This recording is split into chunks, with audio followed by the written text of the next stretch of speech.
Sir SR power ಜನರೇಟರ್ಗೆ ಸ್ವಾಗತ. ಇದು 5 kV Chhota chilli generator diesel. Sir ಇದು 5 kV ನಿಮಗೆ ಆಮ್ಸು 22 ಆಮ್ಸ್ ತನಕ ಕೊಡ್ಬೋದು. ಮತ್ತು ಇದು ಸ್ಟಾರ್ಟ್ ಮಾಡೋ ವಿಧಾನ, ಇದು ಮೇನ್ ಪ್ಯಾನಲ್ ಬೋರ್ಡ್ ಇರುತ್ತೆ, ಪ್ಯಾನಲ್ ಕಂಟ್ರೋಲ್ ಇರುತ್ತೆ, ಆಫ್ ಆಗಿರುತ್ತೆ. ಇದು ಆನ್ ಮಾಡ್ಕೊಳ್ಳಿ. ಸೆಕೆಂಡ್ ಆದಮೇಲೆ ಜಸ್ಟ್ ಇಲ್ಲಿ ಗ್ರೀನ್ ಬಟನ್ ಪುಷ್ ಮಾಡಿ, ಒಂದೇ ನಿಮಿಷದಲ್ಲಿ ಆನ್ ಆಗುತ್ತೆ. ಆನ್ ಆದಮೇಲೆ ಇದು ಔಟ್ಪುಟ್ ಕರೆಂಟ್ ಇರುತ್ತೆ, ಇದು ಆನ್ ಮಾಡಿದ್ರೆ ಔಟ್ಪುಟ್ ಕರೆಂಟ್ ಹೋಗುತ್ತೆ, ಇದು ಔಟ್ಪುಟ್ ಬರುತ್ತೆ. ಮತ್ತು ನೀವು ಆಫ್ ಮಾಡಬೇಕಾದ್ರೆ ಫಸ್ಟ್ ಲೋಡ್ ಆಫ್ ಮಾಡಬೇಕು. ಲೋಡ್ ಆದಮೇಲೆ ಡೈಲಿ ರೆಡ್ ಬಟನ್ ಒಂದು ಸತಿ ಪುಷ್ ಮಾಡಿದ್ರೆ ಸಾಕು. 2 ಸತಿ ಪುಷ್ ಮಾಡಿದ್ರೆ ಸಡನ್ ಆಫ್ ಆಗುತ್ತೆ, 1 ಸತಿ ಪುಷ್ ಮಾಡಿದ್ರೆ 1 ಸೆಕೆಂಡ್ ಆದಮೇಲೆ ಆಫ್ ಆಗುತ್ತೆ.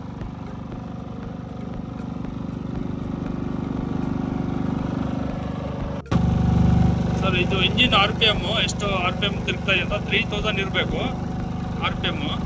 ಸೆಕೆಂಡು ನಿಮಗೆ ಇಂಜಿನ್ ಅವರ್ಸ್ ಎಷ್ಟು ಓಡಿದೆ ಅಂತ. ನೆಕ್ಸ್ಟು ಮತ್ತು ಇದು ಬ್ಯಾಟ್ರಿ ಚಾರ್ಜರು B+ 12.8 ಅಂತ ಇದೆಯಲ್ಲ, ಬ್ಯಾಟ್ರಿ ಚಾರ್ಜರ್ ಎಷ್ಟು ಚಾರ್ಜ್ ಆಗ್ತಿದೆ 13 ತನಕ ಇರುತ್ತೆ, 13.9 ತನಕ ಇರುತ್ತೆ ಇದು.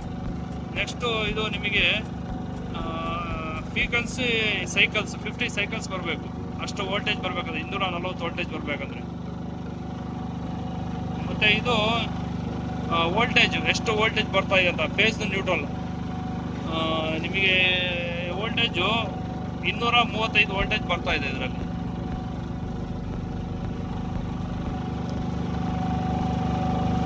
ಇದು ಇಂಜಿನ್ ಆಂಪರ್ ಅಂದರೆ ನಿಮ್ಮದು ಔಟ್ಪುಟ್ ಆಲ್ಟರ್ನೇಟ್ ಲೋಡ್ ಬರುತ್ತೆ ಇದರಲ್ಲಿ. ಆ್ಯಮ್ಸ್ ಎಷ್ಟು ತೋರಿಸುತ್ತೆ ಇದರಲ್ಲಿ, ನಿಮ್ಮದು ಔಟ್ಪುಟ್ ಎಷ್ಟು 20 ಆ್ಯಮ್ಸ್ ತನಕ ಕೊಡ್ಬೋದು ಇದರಲ್ಲಿ. ನಿಮ್ಮದು ಎಷ್ಟು ಆ್ಯಮ್ಸ್ ಇರುತ್ತೆ ಇದರಲ್ಲಿ ತೋರಿಸುತ್ತೆ, ಎಷ್ಟು ಆ್ಯಮ್ಸ್ ತೊಗೊಳ್ತಾ ಇದೆ ಅಂತ ಔಟ್ಪುಟ್ ಲೋಡಲ್ಲಿ. ಮತ್ತು ಇದು ಕಿಲೋವ್ಯಾಟ್ಸು ಎಷ್ಟಿದೆ ಅಂತ ನೋಡೋದು. ಇದು ಟೋಟಲ್ ಲೋಡ್ ಇದೆ ಸರ್, ಟೋಟಲ್ ಲೋಡ್ ಇದರಲ್ಲಿ ನಿಮಗೆ ಕ್ಯಾಲ್ಕುಲೇಷನ್ ಇಲ್ಲಿ ಬಂದ್ಬಿಡುತ್ತೆ ಎಷ್ಟು ಲೋಡ್ ಇದೆ ಅಂತ.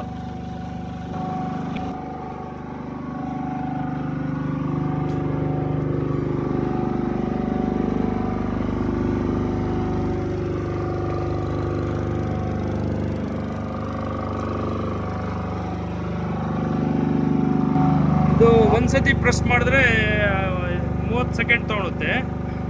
ಸಡನ್ ಆಫ್ ಮಾಡಬೇಕಾದ್ರೆ 2 ಸತಿ ಪುಷ್ ಮಾಡಬೇಕು, ಆವಾಗ ಆಫ್ ಆಗುತ್ತೆ. ಇದು ನಾನು 2 ಸತಿ ಪುಷ್ ಮಾಡ್ತೀನಿ ನೋಡಿ, ಸಡನ್ ಆಫ್ ಆಗುತ್ತೆ. ಆಫ್ ಆದಮೇಲೆ ಇದು ಪ್ಯಾನಲ್ ಬೋರ್ಡ್ ಆಫ್ ಮಾಡಿಡಿ. ಬ್ಯಾಟ್ರಿ ಚಾರ್ಜಿಂಗ್ ಇಲ್ಲಾಂದರೆ ಚಾರ್ಜಿಂಗ್ ತಗೊಳ್ತಾ ಇರುತ್ತೆ. ಫುಲ್ ಆಫ್ ಮಾಡಿದ್ರೆ ಬ್ಯಾಟ್ರಿ ನ್ಯೂಟ್ಲ್ ಆಗಿರುತ್ತೆ, ಇಲ್ಲಾಂದರೆ ರನ್ನಿಂಗ್ ಇರುತ್ತೆ.